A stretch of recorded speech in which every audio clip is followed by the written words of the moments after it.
Welcome back to my channel. Today we will learn about the issue that has been sending shockwaves throughout the Forrester and Finnegan families on CBS's The Bold and the Beautiful. It is a story of unexpected second chances, the struggle for acceptance, the shadow of potential tragedy, and the fragile hope that healing and forgiveness might still prevail in a world built on long memories and deep wounds. At the center of this saga are Luna, Finn, and Steffy, each navigating their own fears, regrets, and desires as the balance of their lives teeters on the edge of a single decision. In recent weeks, Luna's world has revolved around a singular, desperate wish to finally feel the love and acceptance of her biological father, Finn. Having spent years on the periphery of Finn's life, burdened by a legacy of mistakes, misunderstandings, and the haunted history of her family name, Luna has oscillated between hope and despair. Her longing only grows as she observes from afar the warmth and connection Finn shares with his wife Steffy and their son Hayes, a family tableau she has never been able to claim as her own. Every fleeting moment of kindness from Finn, every word of gentle concern or small gesture of understanding, has become precious to Luna. These brief interactions stoke her yearning for something deeper. Not just a place in Finn's heart, but a place within the family that defines his happiness and his future. At first, Finn's attitude toward Luna was cautious, even wary, colored by his loyalty to Steffy and the painful memories associated with Luna's troubled past. He knew the risks of opening the door to someone with such a complicated history, someone whose presence had already brought disruption and suspicion to his household. But Finn is not a man to turn away from those in need, especially not his own flesh and blood. With every meeting, every honest conversation, every time Luna dropped her defenses and revealed the vulnerability beneath her bravado, Finn felt his heart begin to soften. He recognized in Luna the deep, aching need for a father's love, a need he could not ignore or dismiss. The thought of a lost daughter desperate for a chance to belong weighed heavily on him, eventually becoming a calling he could no longer resist. This growing connection did not go unnoticed by Steffy, who had always been fiercely protective of her family. Steffy's history with Luna was anything but easy. She remembered the chaos Luna brought in the past.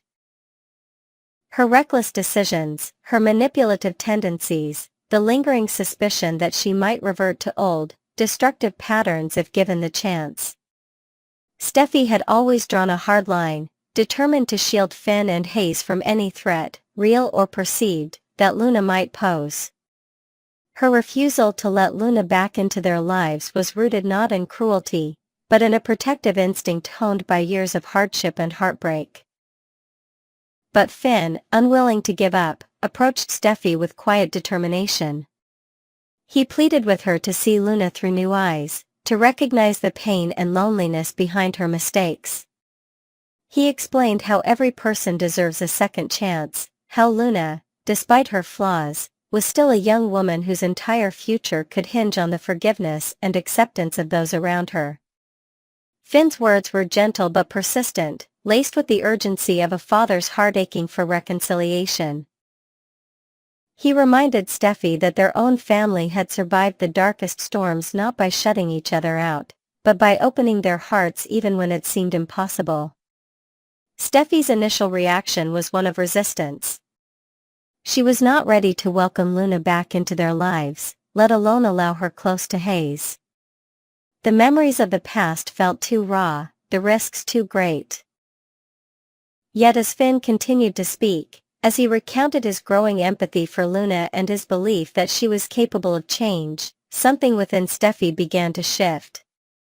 She could see the sincerity in Finn's eyes, the conviction that offering Luna a chance might not only help her, but also heal old wounds within their family.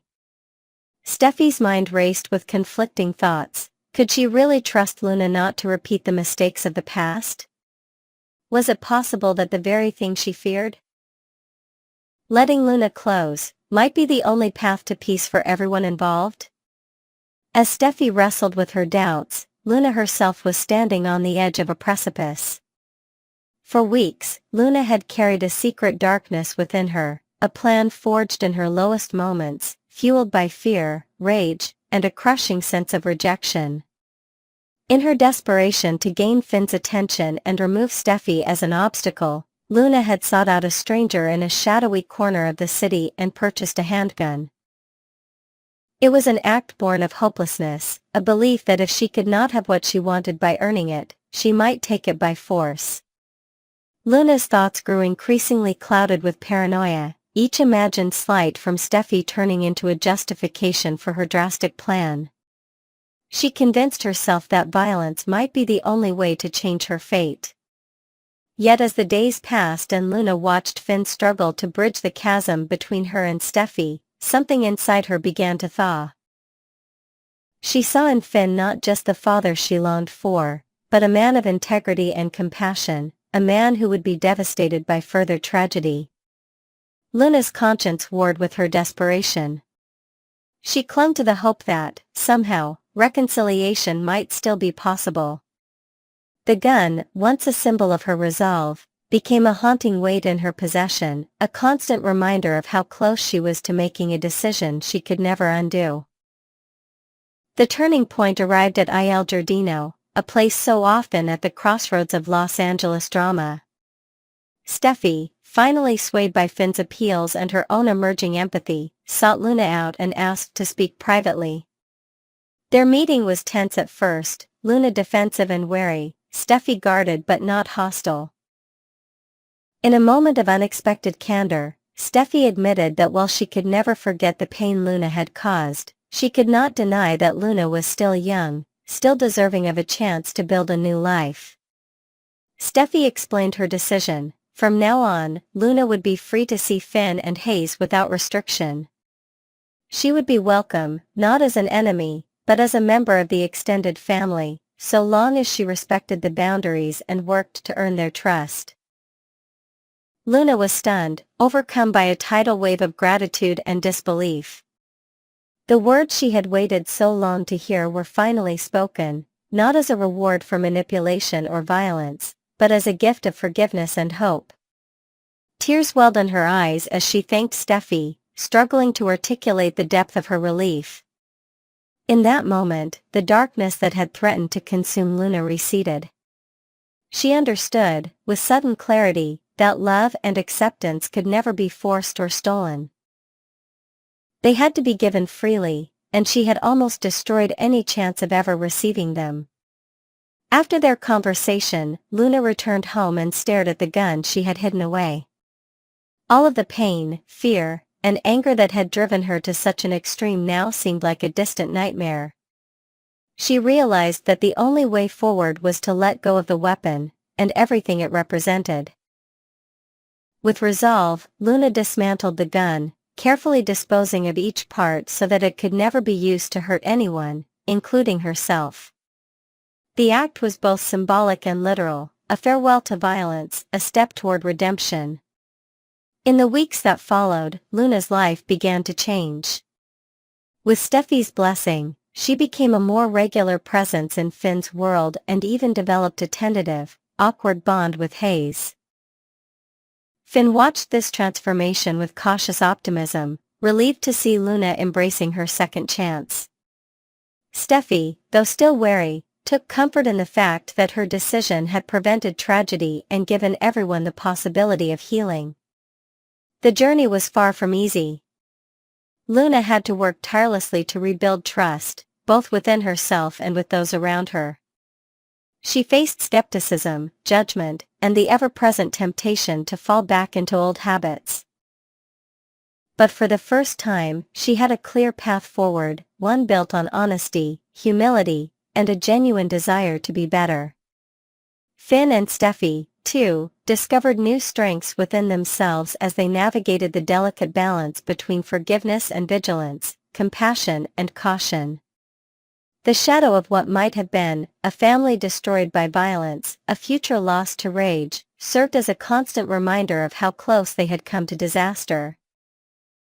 But in choosing mercy over vengeance, openness over suspicion, the Forrester and Finnegan families found a new beginning.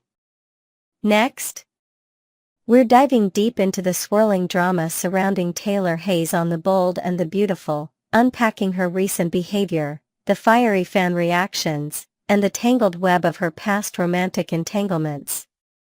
Buckle up as we explore whether Taylor is truly the saint she claims to be or if her high and mighty attitude masks a deeper hypocrisy. With fresh insights, expanded details, and a closer look at the iconic rivalry with Brooke Logan, this article will give you plenty to ponder about one of daytime TV's most polarizing characters. Taylor's triumphant return to Ridge's arms. Taylor Hayes has been riding a wave of confidence ever since she reunited with Ridge Forrester, the man at the heart of her decades-long obsession. Her demeanor has taken on an unmistakable air of superiority, as the winning Ridge back has crowned her the ultimate victor in a never-ending battle of hearts. Night after night, she revels in the fact that it's her home Ridge returns to, a fact she doesn't shy away from flaunting. Yet, this newfound arrogance has not gone unnoticed. Fans of the show have taken to online platforms to voice their growing frustration with Taylor's attitude, pointing out that her smugness might be blinding her to her own flaws. Some viewers even suggest that her joy in this relationship stems less from love and more from a desire to outshine her eternal rival, Brooke. Fan backlash, calling out the hypocrisy. The fanbase of The Bold and the Beautiful is nothing if not passionate, and they've been quick to challenge Taylor's self-righteous stance. On platforms like Reddit, viewers have been vocal about what they perceive as blatant double standards in Taylor's criticisms of Brooke. Taylor loves to paint Brooke as the obsessive one, but let's not forget how many of Brooke's men she's pursued over the years, one user passionately argued.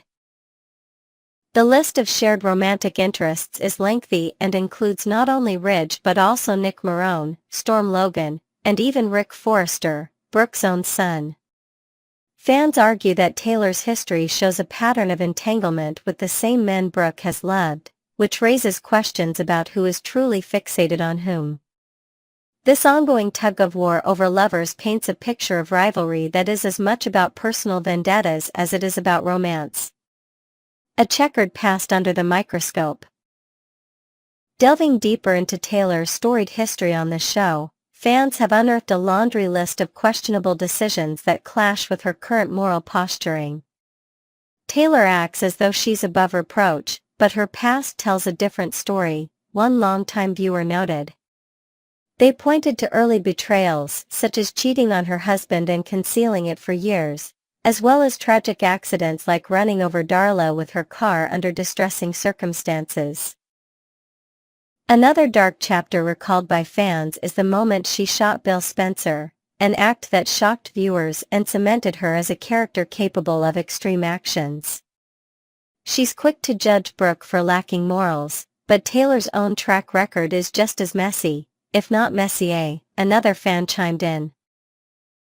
From nearly becoming romantically involved with Eric Forrester to juggling multiple men like Ridge, Storm, and her ex-husband Blake Hayes in her early days on the show, Taylor's romantic escapades are far from the pristine image she tries to project.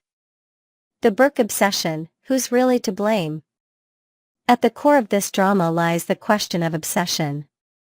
Taylor frequently accuses Brooke of being fixated on her life, but fans argue that the reverse might be true. Is Taylor's pursuit of the men in Brooke's circle a mere coincidence, or does it hint at a deeper need to compete? It's almost as if Taylor measures her worth by taking what Brooke has, one Reddit user speculated. This theory suggests that Taylor might view herself as the better match for these men, driven by a subconscious desire to prove her superiority. The two women's intertwined histories have created a complex dynamic where love, rivalry, and personal validation are inextricably linked. Their shared past with figures like Thorne Forrester, who once adored Brooke, only adds fuel to the fire, as fans debate whether Taylor's actions are motivated by genuine affection or a need to one-up her nemesis. Mixed fan reactions, defender or hypocrite? While the majority of fan commentary has leaned toward criticizing Taylor, a small but vocal group has come to her defense. Some argue that her romantic entanglements often occurred when the men in question were unattached, painting her choices as less predatory than they might seem. Taylor didn't steal these men from Brooke, they came to her when things with Brooke fell apart, one supporter wrote. Others highlight her professional achievements as a world-renowned psychiatrist and her contributions to philanthropy, suggesting that her personal missteps shouldn't overshadow her positive traits. However, even among her defenders, there's an acknowledgement that her sanctimonious attitude can be grating. A humorous jab from a fan summed it up, a world-class psychiatrist? Sure, but if you're seeing Taylor for therapy, you might need a second opinion. Ridge, the true puppet master? Amidst the heated debate over Taylor and Brooke, a significant portion of the fanbase has shifted the spotlight to Ridge Forrester himself.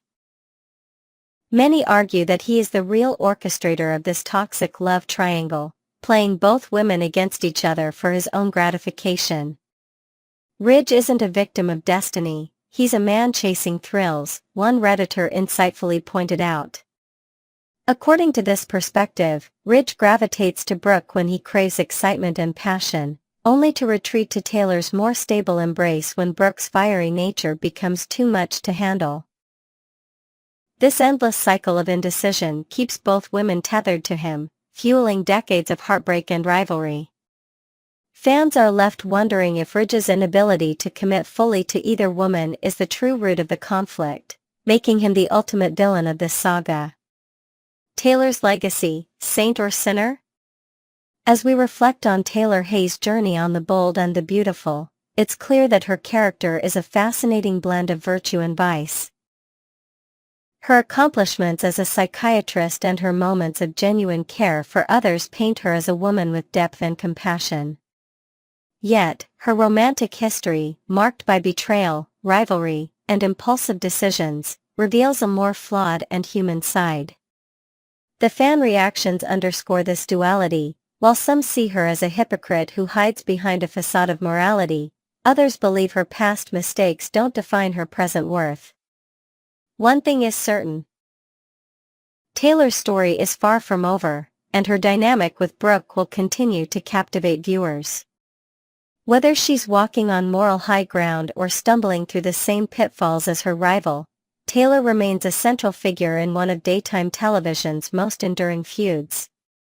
Next, we're diving into the chilling developments surrounding Luna Nozawa on The Bold and the Beautiful, as tensions rise at the Cliff House and dark intentions brew in her solitary world.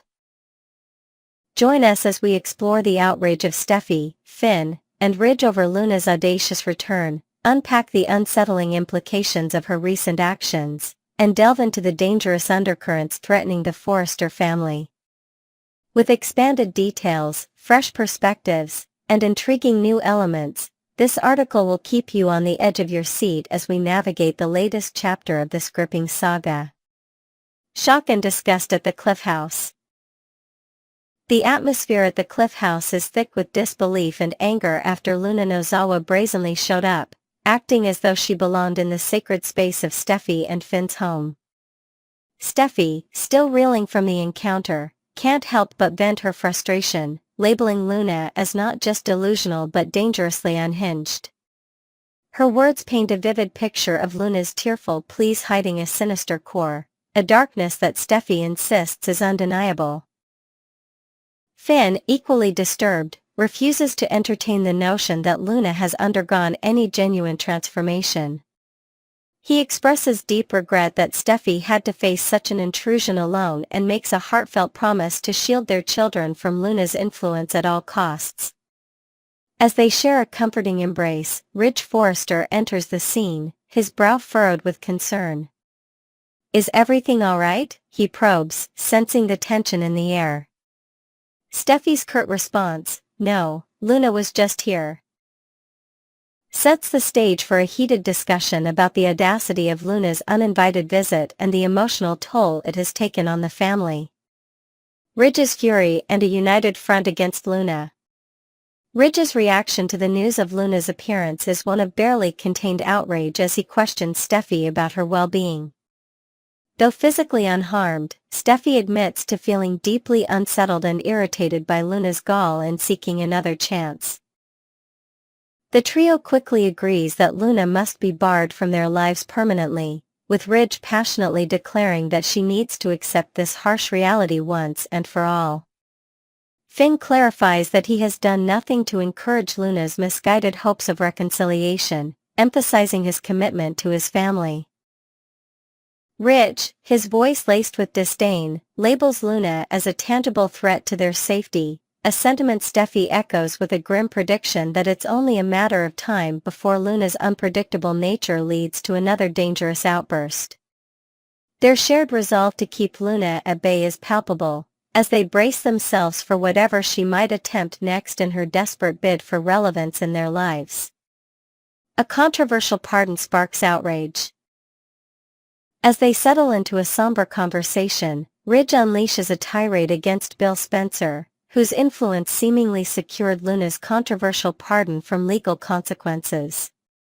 Finn, visibly frustrated, speculates that Bill must have leveraged his wealth and connections to manipulate the system, a theory that only deepens their collective anger.